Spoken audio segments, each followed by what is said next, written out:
Moral Maze, a bit of alliteration for you on a Monday, and every Monday we have this this little segment, and there is always so much to discuss. By the way, the Supreme Court decision about euthanasia, we'll have a full segment on that tomorrow. We had the family on, in fact. Oh, golly, must be getting on for a year ago now, so we'll follow that one up. Jack Fonseca is here from Campaign Life Coalition. Always much to discuss.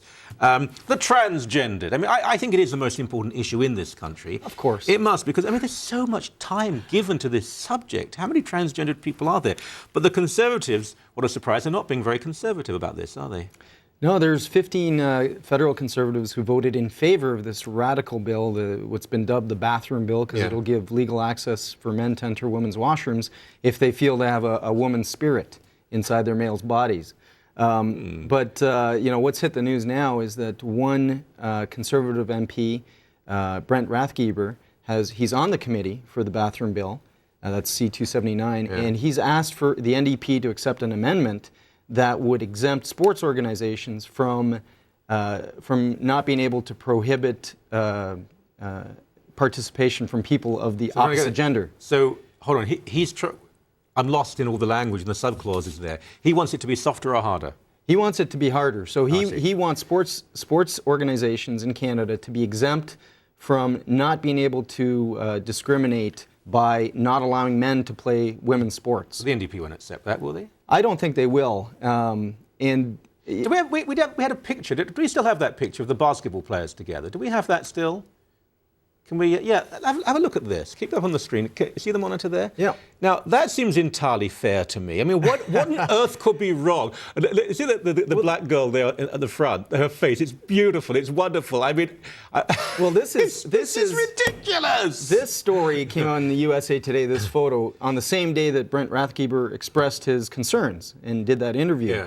And it's a 6'6", 230-pound, hulking juggernaut of a man who requested and got permission to play on this girls' college basketball team with 18-year-olds, these skinny little girls. He's a giant of a man. You know the saying, white transgendered people can't jump.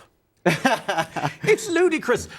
This is not in any way to show contempt to people who are confused. And counselling and therapy and psychiatric help, fund it through public dollars if we need to. Make sure these people are helped. But self-mutilation is not the answer. And I don't believe, I mean, the whole idea of transgenderism, there's so much context here, and there's so much fashionable culture around it. I don't know if it's genuine. And the idea that other kids, other people should have to change their way of life because someone says I'm trapped in the wrong body, I believe is outlandish. Well, it is. And Brent Rathgeber himself asked for a second part to his amendment, which was that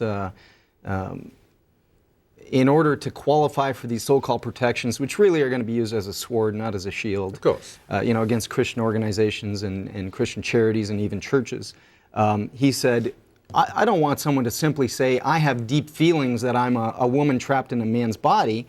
I want an amendment to the bill that says, that requires proof that this person suffers with a gender identity mental disorder.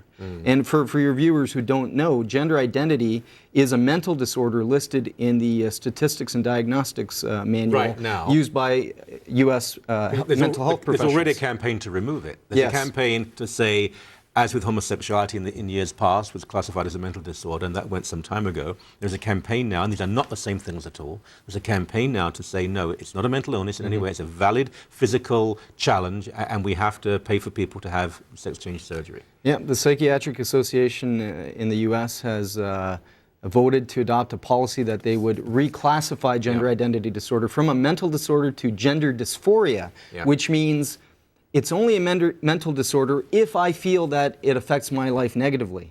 So in the same way that if I were an alcoholic, I would only be an alcoholic if I feel it negatively affects my life. Absurd. Absurd. It's pure politics, not science. It really is. And I don't know how often people do use public washrooms. I mean, they do, but it's not such an enormous issue. And if it's so profound that they want to have surgery to remove genitalia and pretend to be someone of a different gender, maybe you may face the inconvenience of not being able to have a pee in public. Maybe you'll have to go to your home. It doesn't make the society worse than Nazi Germany. I'm sorry. Maybe you'll have to compromise as well. Maybe a tiny fraction of people will have to compromise for the sake of the vast majority of people. But every time we suggest this, we're accused of, how could you say such a thing? Well, you know, even the Johns Hopkins University there, that's the university in the U.S. that pioneered sex change mutilation surgery. And they've seen the devastation. They've seen that it doesn't help the people. And the new, well, I guess he's not so new now, but a couple of years back, the new psychiatric director there said, we will no longer provide sex change surgeries. It's time that we as I wasn't aware of that. Yeah, he said, it's time that we as mental health professionals start to treat the mind rather than the genitalia. What happened to him when he said that? That's entirely sensible, but I can't imagine everybody would have patted him on the back for that. I'm sure he was lambasted. I don't know that he lost his job or anything like that. I presume he's still there. But you know the subtext of this. As with homosexuality, and I'm not linking the two, but any psychiatrist now who said, I will treat your sexuality as though it was a problem, try to make you better, even if you want that, that person could well be struck off and lose their license to practice. Absolutely. The attempt now is to say the same about the transgendered. If someone goes to a psychiatrist and says, I feel that even though I'm a man, I'm really a woman, if a psychiatrist says, look, let's try and help you with it, and you've requested help, let's try and counsel you. If that's reported, that psychiatrist could lose their license to practice. Yep. Lose their profession, lose everything. That's the attempt being made now. People need to know what is going on. It's not about choice and freedom. It's about saying to all sorts of people, you will obey. Oh yeah, yeah. When you try to enforce by legislation or human rights codes, as they're doing here with Bill C-279, a lie, an assault on truth, on what is true, it leads to freedom suffering and our liberty suffering, and the people involved suffering as well. It's kind of like, you know, so these mental health professionals, psychiatrists, et cetera, won't be able to help these people, even if they wanted. And it's kind of like if I go to a psychiatrist or a counselor and I say, I believe I'm Napoleon Bonaparte, and he feels he could get in trouble if he doesn't play along with that and help me pretend that I'm Napoleon Bonaparte. Now, if you say you're the Duke of Wellington, I would believe that. Thank you for your time. You're welcome.